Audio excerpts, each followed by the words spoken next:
Night had settled over the Texas plains, but the darkness outside the train window was drowned beneath a river of electric light. House after house, street after street, the glow cut through the warm June air like a quiet declaration of power. Unofficia Verrer Burkhart pressed his forehead to the glass, his breath fogging the pain, and wrote a single line into the diary he kept hidden from his fellow officers. No nation at war should live like this. So Frest one rug. He had grown used to the blacked-out towns of Germany, to the fear of a sky that might ignite at any moment under British bombs. Yet here an ocean away from the collapsing Reich, every farmhouse shone like it had something to prove. Even at this late hour, neon signs hummed, warehouse windows glowed, and long rows of telephone poles carved bright pathways into the night. These men had been soldiers of the Afrika Korps, hardened by years of sand, hunger, and retreat. But nothing in the desert had prepared them for this first glimpse of America, a land whose ordinary lights seemed to whisper that their war was already lost. What else waited for them beyond those illuminated streets? And how much of what they had believed would survive the journey ahead? The collapse began long before the prisoners ever saw a single American town. It started in the dust and heat of Tunisia, when the Afrika Korps, the same units that had once pushed the British back to the gates of Egypt, found themselves surrounded, starving, and out of fuel. On May 13, 1943, General Jürgen von Arnim surrendered 250,000 German and Italian soldiers, ending the last Axis resistance in North Africa. For many of these men, it felt less like a military defeat and more like an unraveling of the world they thought they understood. In the makeshift holding camps near Oran, Algeria, the unraveling quickened. Thousands of prisoners were processed each day with a level of precision they had once believed belonged only to Germany. Cameras clicked. Medical forms were filled. Vaccinations were administered by American officers speaking fluent German officers trained specifically for this moment. These gestures, simple as they were, carried an unsettling message. Their captors were better organized than the Reich at its peak. But the first true fracture in their beliefs came with the food. Men who had grown thin on desert rations, dried biscuits, watery soups, and whatever could be scavenged, found themselves holding trays of white bread, real coffee, and meat served twice a day. Some whispered that the Americans were staging a performance, preparing a deception. Others doubted even that. No one could understand how a nation fighting a global war could afford to treat enemies this well. Then came the Liberty ships. To the POWs, they appeared as nothing more than cargo vessels waiting to take them across the Atlantic. They had no idea these ships were themselves symbols of American power steel hulls constructed in days rather than months, rolling off assembly lines with a speed that defied logic. Only after conversations with American guards did the realization seep in. 3 of these ships were being launched every day. Each carried parts from dozens of factories in dozens of states. A national web of production Germany could no longer match. The crossing delivered its own revelations. POWs watched sailors casually discard more food in a single day than some German units had seen in a week. They learned that the vessel carrying them was one of 2,710 Liberty ships built during the war, each requiring 250,000 components. They walked the deck beneath a rotating radar antenna, a technology they had believed was scarce even among their own elite units. And in the quiet moments of the voyage, men who had sworn loyalty to the Reich began to sense a grim truth. America was not the weak, divided nation of Nazi propaganda. It was something far more dangerous, a nation whose industrial strength seemed endless. By the time land finally appeared on the horizon, they were no longer expecting to find a struggling republic. But nothing, not the defeat in Africa, not the abundance on the ships, could prepare them for what awaited on the American coast. When the Liberty ship finally eased into Norfolk Naval Base, the prisoners looked upon a scene that felt less like a harbor and more like a revelation. Crane after crane swung effortlessly over miles of docks, lifting steel containers with electric power that moved smooth as breath. 47 cargo ships lay in various stages of loading and unloading, each dwarfing the next. The entire port functioned like a single organism, precise, tireless, and impossibly vast. Many of the men had worked in Germany's industrial centers before the war. None had seen anything like this. Hamburg, the pride of the Reich, could not match a single day of Norfolk's traffic. From the moment they stepped onto American soil, the myth of a weak, disorganized America began to die. Yet the real destruction of Nazi illusions would come not in the ports, but on the rails. The prisoners boarded Pullman cars, cars with padded seats, sleeping berths, silverware, and dining service. Even the guards apologized that the air conditioning might not be working properly, a concept so absurd that some POWs believed it was sarcasm, but it wasn't. It was simply normal. As the trains rolled inland, the transformation deepened. Night after night, the prisoners pressed their faces to the glass, watching towns blaze with light. Tiny communities, Martinsville, Danville, Greensboro, glowed like cities. Their storefronts illuminated, their factories running second and third shifts. In Germany, entire regions had been dark since 1940. Here, electricity flowed into every street and every window. A single railway yard consumed more power in 1 hour than many districts of Berlin used in a day. Then came the factories. The Alcoa plant in Tennessee stretched for miles along the river, its furnaces devouring more electricity than Munich itself. In Louisville, 4 synthetic rubber plants built in only 18 months towered over fields that had been empty the year before. German engineers on the train recognized the machinery instantly: catalytic crackers, distillation columns, polymerization units. But what stunned them was not the technology, it was the scale. Each plant was larger than anything Germany had ever built, and there were dozens more across the country. And looming above all of it was Willow Run. Even from the train tracks, the factory dominated the horizon. 2.5 million square feet of steel and glass, producing a B-24 Liberator every 63 minutes. Prisoners counted the bombers visible through the open doors, fuselages, wings, engines lined up in stages of assembly. At its peak, 42,000 workers, many of them women, operated the plant.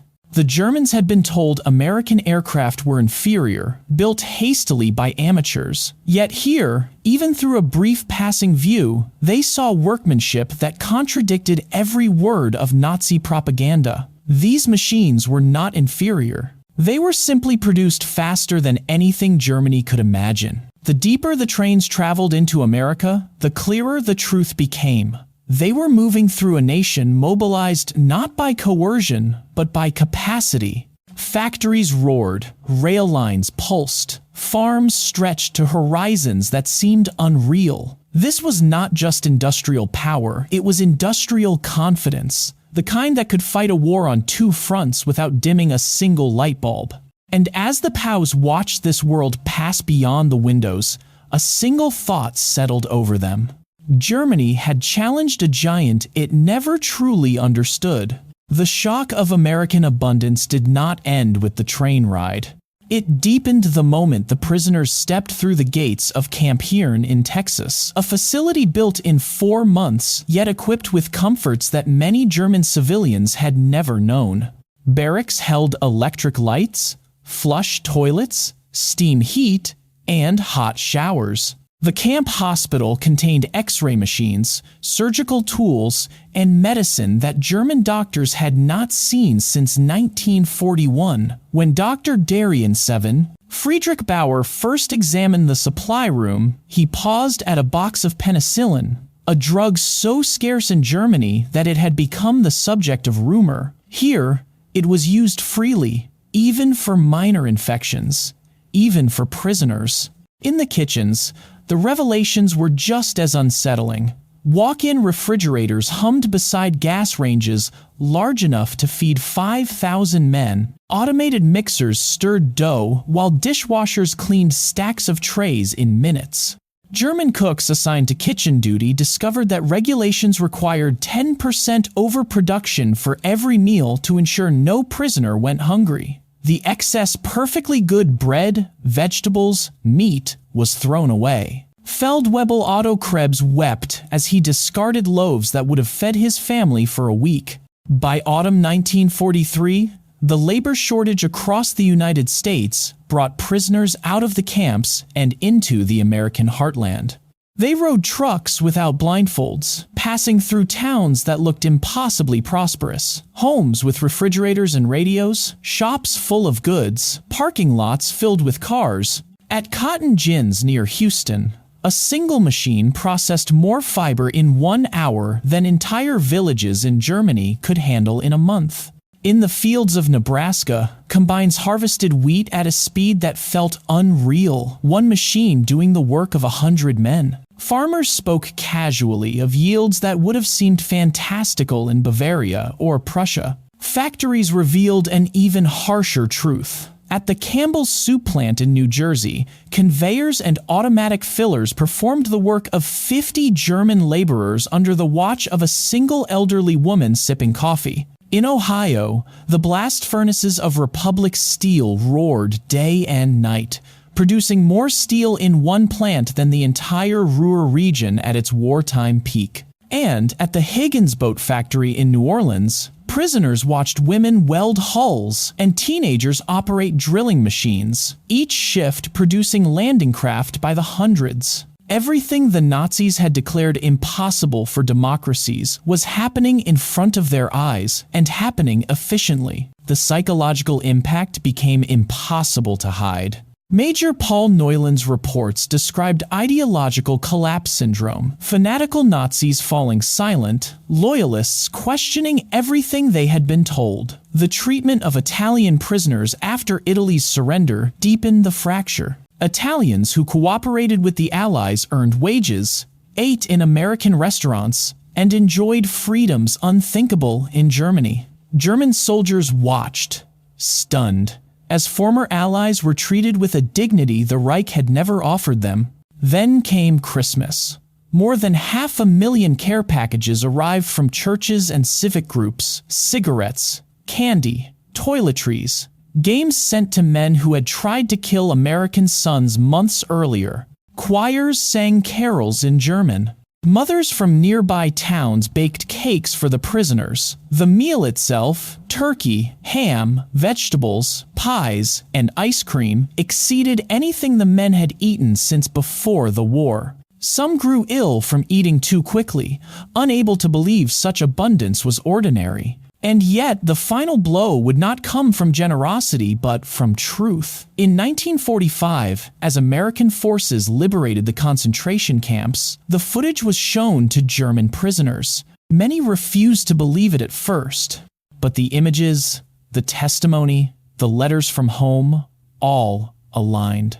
What shattered that day was not merely faith in victory, but faith in the moral foundation of the Reich. Men who had endured defeat now confronted something far heavier, the knowledge that they had fought for a lie.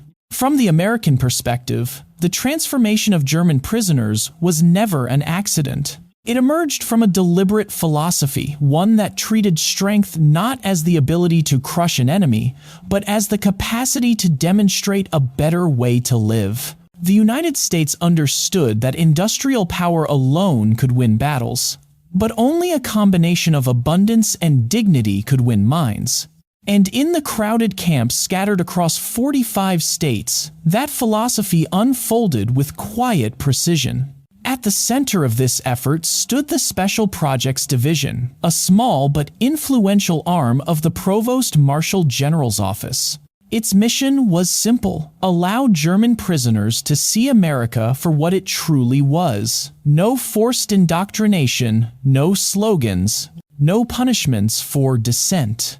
Instead, the program offered access to newspapers, libraries, lectures, and camp-run newspapers edited by anti-Nazi prisoners.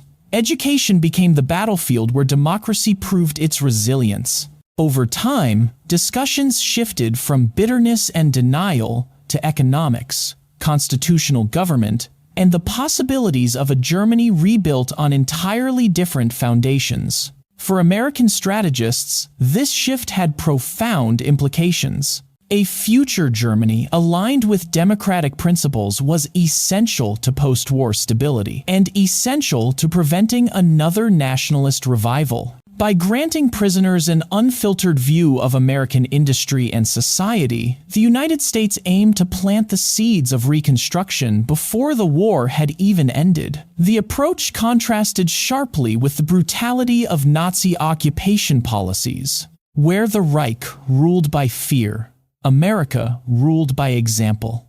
Where Nazi propaganda demanded obedience, American prosperity invited curiosity. Beyond America's borders, the effect spread quietly. British and French observers recognized the power of this model, especially as German prisoners began writing home about their experiences. The stories of abundance, opportunity, and tolerance traveled back across the Atlantic, undermining the last fragments of Nazi credibility. And after the war, when the Marshall Plan was announced, it found a receptive audience among former POWs who had already witnessed the potential of democratic capitalism firsthand.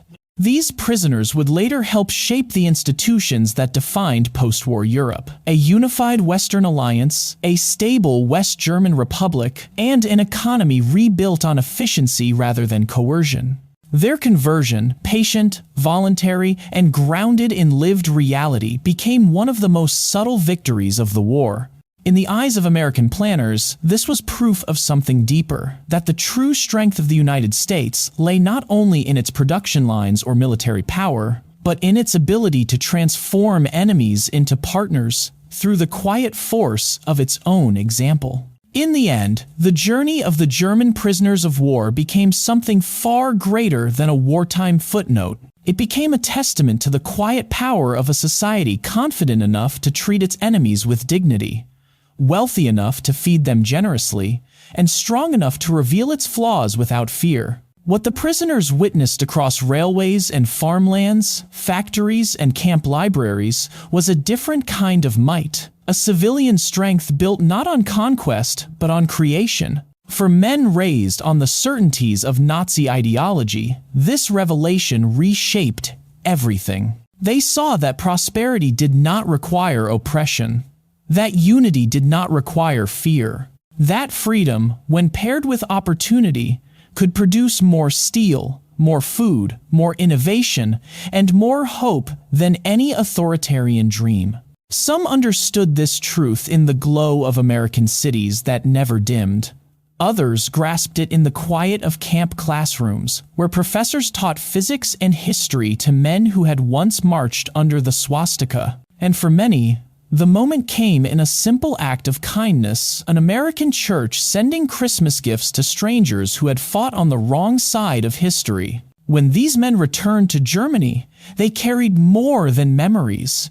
They carried a blueprint. Their experiences in the United States influenced the rebuilding of towns, the reform of industries, and the emergence of a democratic society determined to never again confuse tyranny with strength.